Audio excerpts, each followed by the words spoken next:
one of my favorite narrations about a student of Ibn Mas'ud. You have many students. Actually, if you go to the books of the Siyar, if you go to the books of biographies of these people and you look at the students of Ibn Mas'ud, it takes up pages. Just by the time they list all of the Sahaba that narrated from him and that studied with him, and that considered themselves as students, it's longer than anyone else that we've talked about. By far. It's one of the longest that exists, one of the longest lists that exists. But Imam al-Dhahabi rahimahullah says one time, and this is an authentic narration, it comes in actually a few books, that one time Ibn Mas'ud radiallahu anhu was passing by an area in Kufa and he saw a group of drunk young men. They were all drunk. All right? And while they were drunk, they were having this party amongst themselves. And there was a young man by the name of Zadan. Zadan. And Zadan was singing. He was entertaining them. He was singing to them while they were drinking. So as Zadan is singing and as Zadan has this voice, Ibn Mas'ud radiallahu ta'ala anhu, he was wearing something that covered his head. It kind of extended over his head. He moved it back. He looked at him. And he said, instead of chastising them, he looked at the man and he said, "Ma ahsana hadha as-sawt." What a beautiful voice. لو كان بقراءة كتاب الله. If only he used that voice to read the Qur'an. Like it's so sad that he's sitting there singing meaningless songs and he's wasting his time singing. If he used that voice for the sake of Allah subhanahu wa ta'ala, for the Qur'an, things would be beautiful.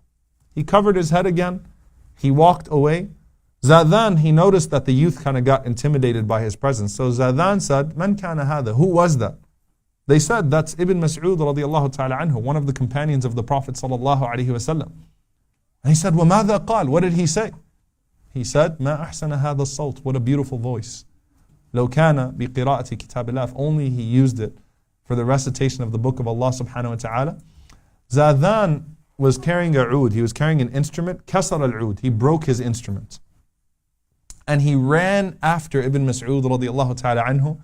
And when he got to Ibn Mas'ud radiallahu ta'ala anhu, جَعَلَ يَبْكِي بَيْنَ يَدَيْهِ. He hugged him and he just started crying on him.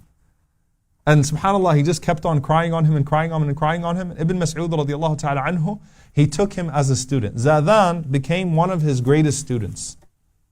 And Zadan actually is one of the transmitters of his riwayah in his recitation of Qur'an. He also became a muhaddith, a narrator of hadith. He narrated from Umar, from Uthman, from Ali, from Ibn Mas'ud, from Ibn Abbas, from Salman al-Farisi, from Ammar ibn Yasir. SubhanAllah, look at the heart of Ibn Mas'ud. And we said this when we were talking about Abdullah ibn Umar, right? What the Prophet ﷺ said about Abdullah ibn Umar, ni'mar rajul. He's a good man, but if only he would pray a little bit of Qiyamul Layl, he'd be even better. Ibn Mas'ud could have just gotten his instrument and started yelling at him and throwing things and making a fuss. But instead Ibn Mas'ud said, "That's a beautiful voice. If only he'd use that for Qur'an." And that's exactly what happened. SubhanAllah, his wish came true with Zadan. And Ibn Mas'ud radiallahu anhu, one of his descriptions is that he had husn al-dhan in the people. He had good expectations of the people. Remember he narrated that hadith, layyin, right, to be gentle and kind with the people. He had good expectations of the people. So in Kufa once, Zayd ibn Wahb says there was a man whose beard was still soaked from wine. And they brought him to Ibn Mas'ud radiallahu ta'ala anhu and they said, "Punish him." And Ibn Mas'ud radiallahu ta'ala anhu, he said, "We have been prohibited to seek out people's faults. We don't seek out people's faults. If he publicly drinks, then we'll deal with him. Otherwise, don't you want him to turn back to Allah subhanahu wa ta'ala? Wouldn't it be more beloved to you that he turns back to Allah subhanahu wa ta'ala? What good am I going to get out of punishing him right now? You went and you pulled him out of his house, right, while he was drinking. That's not the point. And subhanAllah, the Sharia never had that objective. The Sharia is not to punish people brutally and things of that sort. These laws, these hudud, are meant to be discretionary in their nature, so that people don't do these things publicly. So Ibn Mas'ud said, what's the good of us punishing this man? Instead, what if he repents to Allah subhanahu wa ta'ala? That would be better. It would be better for him and it would be better for you. And subhanAllah, that man, Zayd ibn Wahb says, Taba wa hasana islamu. He repented and his Islam was good.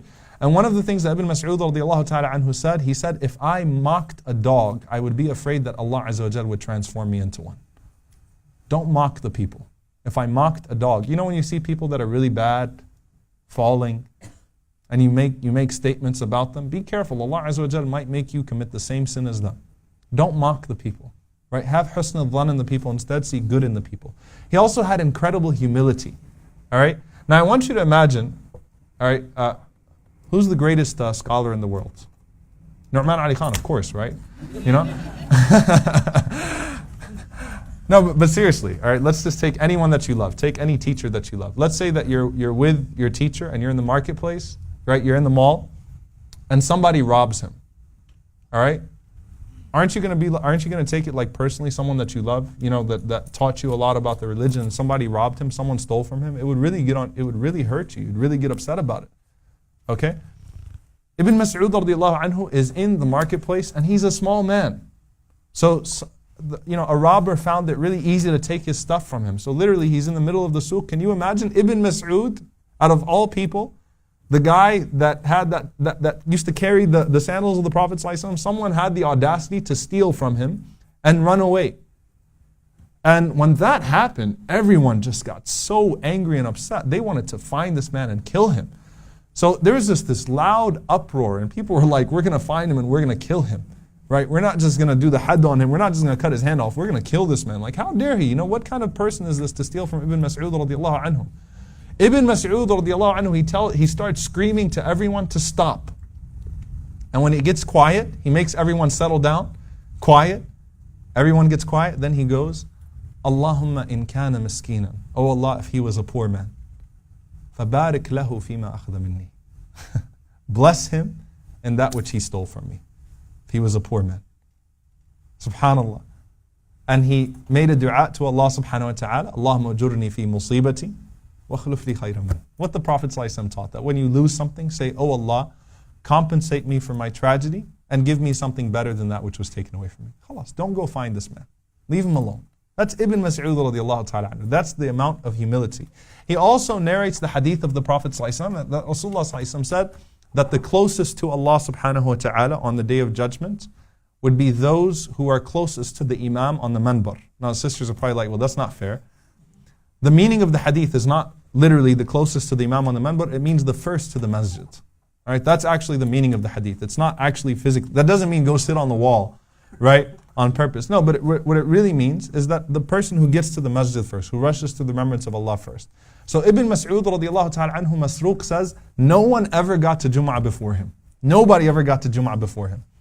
Except one week, he got held back and he got to the masjid and he found 3 people there. And he started crying. That 3 people got to the masjid before him. And he held his beard and he said, Yabna Mas'ud, Rabi'u Arba'a. Yabna Mas'ud, Rabi'u Arba'a. You're the 4th to get to you're the 4th of 4? Yabna Mas'ud, what's wrong with you? You're the 4th of 4? SubhanAllah, so his humility, his ibadah, just like all of the others, is just, it's stunning. And that really shows you, having ulu al-himma, like aiming high, aiming always to try to attain the rewards of Allah subhanahu wa ta'ala, trying to be that person who's going to outdo others in ibadah. This is something consistent with all of the abadilah, that they were always trying to outdo everyone else in doing good deeds. So this is also something that he had, radiyallahu ta'ala anhu. And people would come to him and they would ask to study, they'd ask for his companionship, and he would say, Wallahi, if you knew about me what I know about myself, you would put dirt on my head. You don't want my companionship. Go take the companionship of Hudayfa and others. I don't have anything to offer you that's good. Even though he's the closest to the Prophet ﷺ, hadiyan wa dallan wa samtan, in his character and his behavior, he's the closest to the Prophet ﷺ. He says, if you people knew who I was, you'd put dirt on my head.